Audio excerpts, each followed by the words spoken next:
The U.S. has signaled a major escalation in military strikes against Iran, while the White House says the war will end once President Trump determines that military objectives have been achieved. Meanwhile, Iran accused the U.S. and Israel of targeting civilians, saying more than 1,300 people have been killed since the war began. Iran has reportedly begun laying mines in the Strait of Hormuz, a crucial global energy choke point. U.S. President Donald Trump warned Tehran to immediately remove the mines, saying failure to do so would bring severe consequences. The U.S. Department of Defense has declined to comment on reports that it's moving air defense systems in South Korea out of the country, adding that Washington remains focused on maintaining combat readiness on the Korean Peninsula. This comes amid growing concerns that the U.S. may be redeploying air defense assets to the Middle East for use in its war with Iran. Hello and thanks for joining us on Arirang News. We begin today with the latest on the conflict in the Middle East. The war between the United States, Israel, and Iran is showing no signs of slowing, with Washington preparing its most intense round of strikes yet, and Iran accusing the allies of mounting attacks on civilian targets. Our Bunyeon starts us off. The conflict between the United States, Israel, and Iran is intensifying as Washington signaled a major escalation in military strikes on Tuesday. For example, today will be yet again our most intense day of strikes inside Iran. The most fighters, the most bombers, the most strikes. Intelligence more refined and better than ever. According to the Pentagon, Iranian ballistic missile launches have dropped by roughly 90% since the beginning of the war, while one-way attack drone strikes have fallen by more than 80%. U.S. officials say the military campaign is focused on dismantling Iran's missile stockpiles and launch systems, degrading its defense industry, destroying naval capabilities, and permanently preventing the country from obtaining nuclear weapons. Meanwhile, the White House says the war will end once President Donald Trump determines that those military objectives have been achieved. Press Secretary Caroline Leavitt said the administration believes Iran is rapidly losing its ability to threaten the United States and its allies. But Iranian officials are pushing back strongly. At the United Nations, Iran's ambassador accused the United States and Israel of deliberately targeting civilians and infrastructure, saying more than 1,300 people have been killed since the war began on February 28.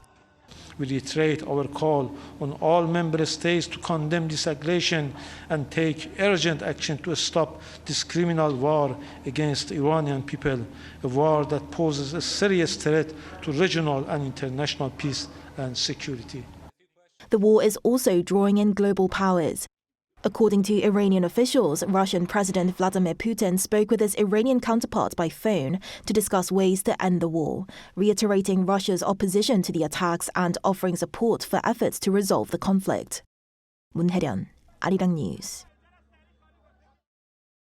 Meanwhile, U.S. intelligence says Iran has begun laying naval mines in the Strait of Hormuz, raising fears of a major disruption to global oil supply. U.S. President Donald Trump warned Tehran to immediately remove the mines, saying failure to do so would trigger severe military consequences. Our Lee Seung-jae has more. U.S. intelligence says Iran has begun laying naval mines in the Strait of Hormuz, raising fears of a major disruption to the world's most important oil transit route. According to CNN on Tuesday, citing two sources familiar with U.S. intelligence reports, Iran has deployed several dozen mines in recent days in the narrow waterway. Officials say the mining remains limited for now, but Tehran still retains around 80 to 90% of its small boats and mine-laying vessels, meaning it could rapidly deploy hundreds more. Iran's Islamic Revolutionary Guard Corps, which effectively controls the strait alongside the regular navy, has the capability to deploy mine-laying craft, explosive boats, and shore-based missile systems across the waterway. The Guard Corps previously warned that any ship passing through the strait would be attacked, and shipping traffic has slowed sharply since the war began. U.S. President Donald Trump said Tuesday that American forces had already struck and destroyed 10 inactive Iranian mine-laying vessels. Posting on Truth Social, Trump warned Iran to immediately remove any mines from the strait or face severe military consequences, saying retaliation would be at a level never seen before. Meanwhile, confusion briefly emerged over whether U.S. forces had begun escorting oil tankers through the waterway. U.S. Energy Secretary Chris Wright posted on social media that the U.S. Navy had escorted a tanker through the Strait of Hormuz, but the message was quickly deleted after it spread in global media. The White House later confirmed the claim was inaccurate, saying the U.S. Navy has not escorted any vessels through the strait. The Strait of Hormuz connects the Persian Gulf to the Gulf of Oman and handles about 20% of global oil shipments. Iran's threat to block the route have pushed oil prices higher and sent insurance costs for ships passing through the strait soaring. 이승재, Arirang News.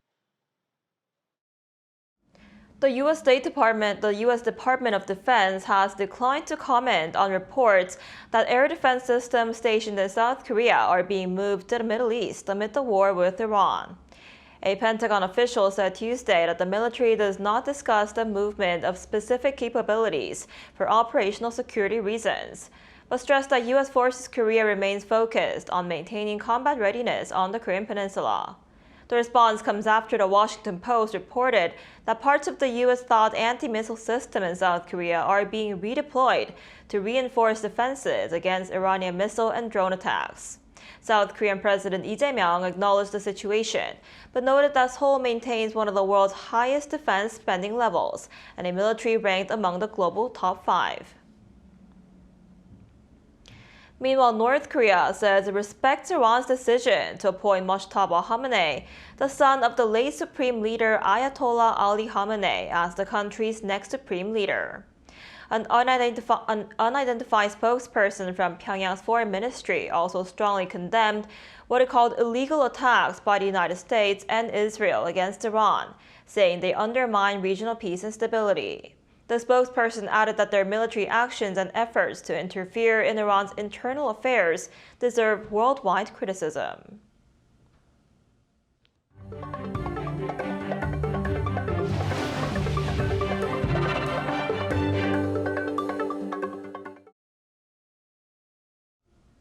President Lee Jae-myung says an all-in approach has now become an obstacle that hinders growth, as he called for corporate co-prosperity.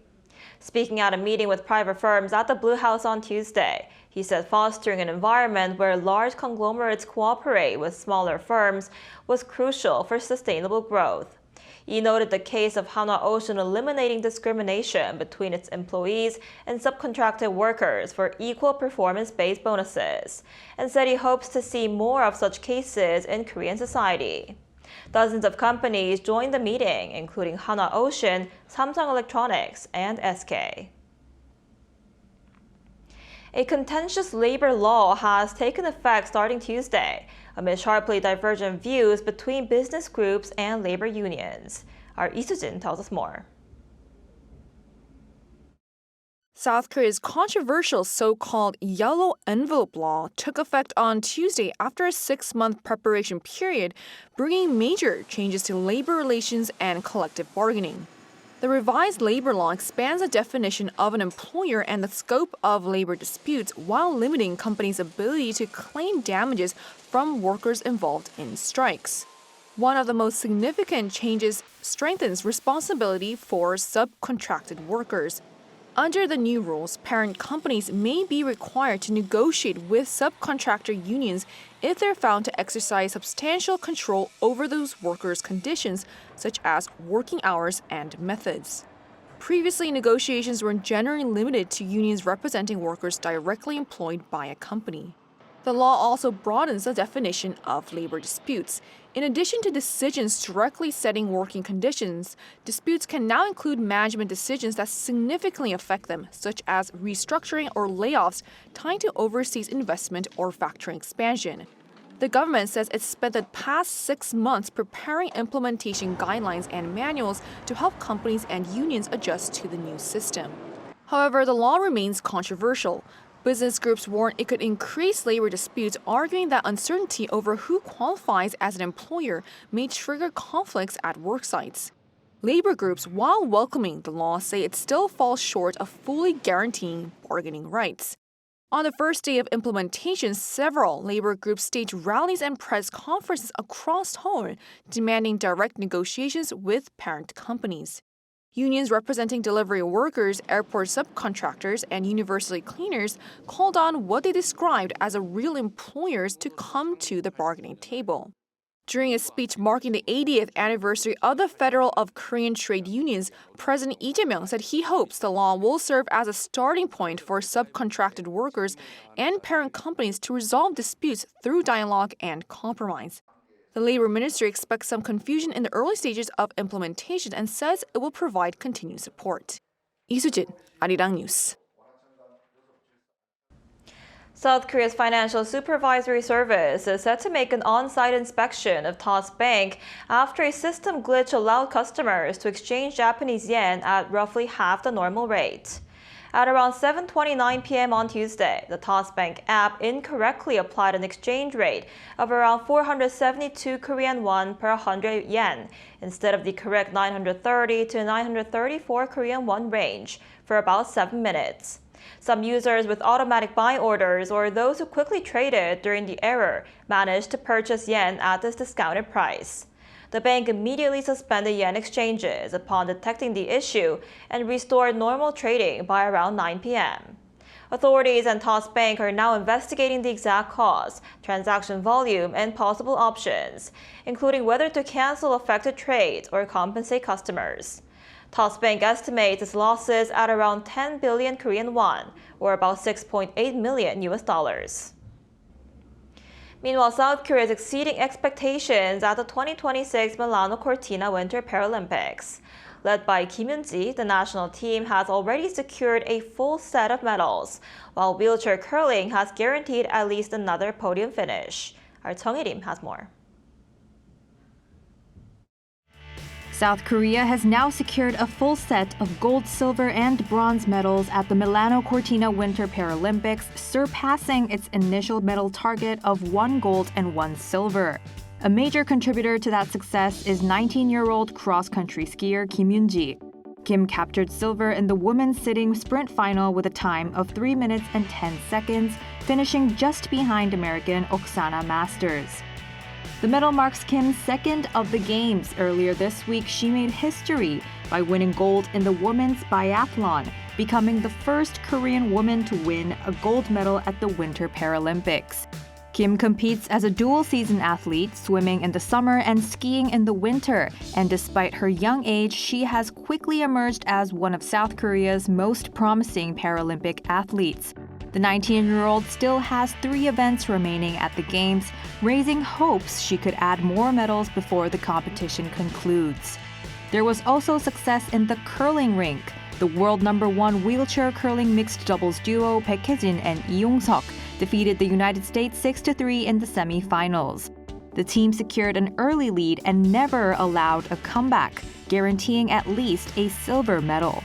This milestone marks South Korea's first Paralympic medal in wheelchair curling in 16 years, dating back to the 2010 Vancouver Games. The duo will face a powerhouse team from China for the gold medal later on Wednesday.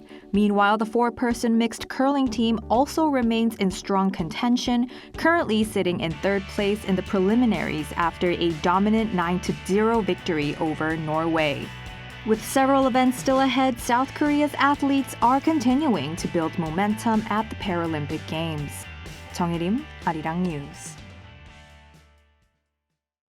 The song Golden from the Netflix mega-hit animated film KPop Demon Hunters will be performed live at the 98th Academy Awards for Hollywood's biggest night. A fusion performance featuring traditional Korean instrumentalists and dancers will highlight the folklore and cultural elements that inspired the animated blockbuster. As part of the performance, EJ, Audrey Nuna, and Ray Ami, the singing voices behind the animated K-pop group Huntrix, will take the stage to perform the Oscar-nominated song Golden. KPop Demon Hunters is nominated for Best Animated Feature and Best Original Song, while another film connected to Korean cinema, Bugonia, a remake of the Korean cult classic Save the Green Planet, has also received 4 nominations. And K-pop sensation BTS will expand its upcoming comeback concert, scheduled for March 21st, by increasing the total audience capacity to around 22,000 people. The group's agency Big Hit Music said Tuesday that additional standing areas will be added near Gwanghwamun Square, where fans can watch the performance on large LED screens. Tickets can be booked from Thursday at 8 p.m. through the online platform No Ticket. Ahead of the performance, BTS will release its fifth studio album Arirang and open a special pop-up store in Seoul featuring merchandise inspired by traditional Korean aesthetics. The pop-up will run as Shinsegae Department Store's main branch and HYBE headquarters from March 20th until April.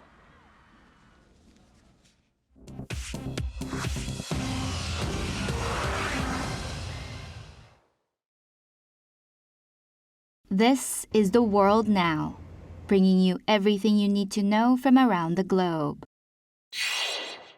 The United Arab Emirates has halted operations at its largest refinery following an Iranian drone strike.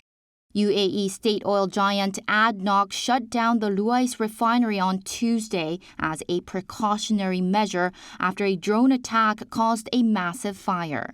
This industrial complex serves as the UAE's primary energy hub and is the fourth largest single-site refinery in the world.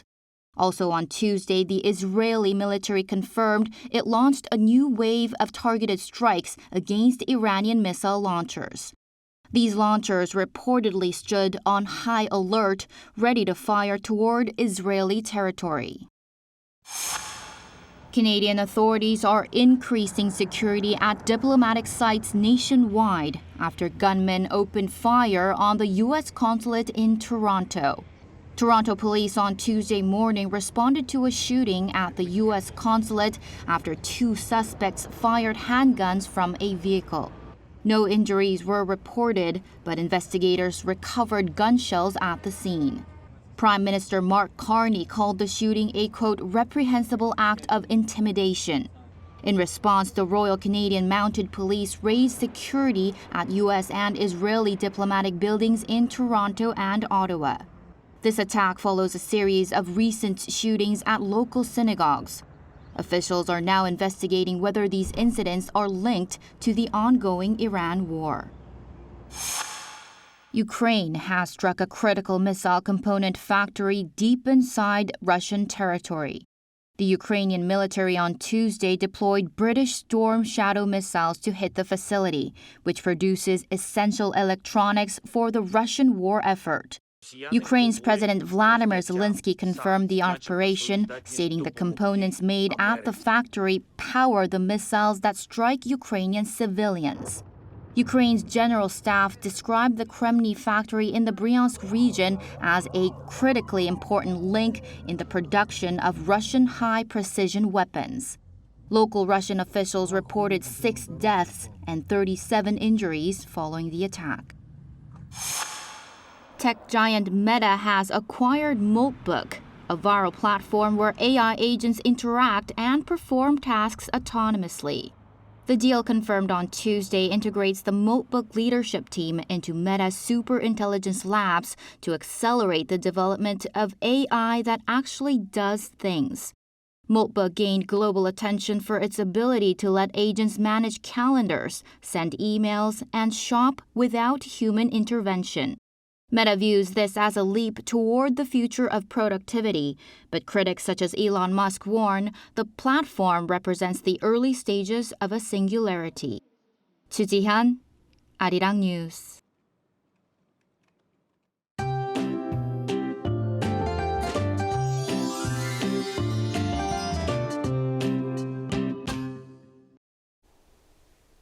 Air quality will remain poor in many parts today, with daily average ultrafine dust levels expected to reach bad levels across the central regions and parts of Gyeongsang-do provinces. And speaking of which, parts of Gyeongsang-do are also under dry weather advisories, as well as Daegu, Busan, and Ulsan. So extra caution is needed to prevent wildfires. It was a chilly start to the day, but highs will rise fast, and Seoul will be getting up to 10 degrees Celsius. Daegu, Gyeongju will be topping out at 14 degrees Celsius under partly cloudy skies in most parts of Korea. After the temperatures will rise even higher tomorrow at 13 degrees Celsius here in Seoul and will remain higher than norms for the rest of the week. Meanwhile, rain or snow is expected mainly along the East Coast tomorrow and the following day.